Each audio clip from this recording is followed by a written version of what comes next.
Hello guys, welcome to my channel Pooja Sharma. তো দেখতে পাচ্ছ আমি একটা নিউ রেসিপি রান্না করতে চলে এসেছি। তো এটা হবে একরকমের ভাত ভাজাই বলতে পারো তুমি।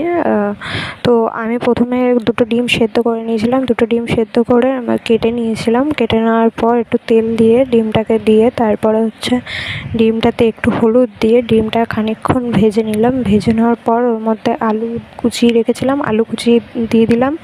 তারপরে আলুটাকেও কিছুক্ষণ ভেজে নিলাম। ভেজে নেওয়ার পর টমেটো দিয়ে দিলাম। টমেটো কুচিয়ে রেখেছিলাম আমি আগেই, তো সেটা আমি ওর মধ্যে অ্যাড করে দিলাম।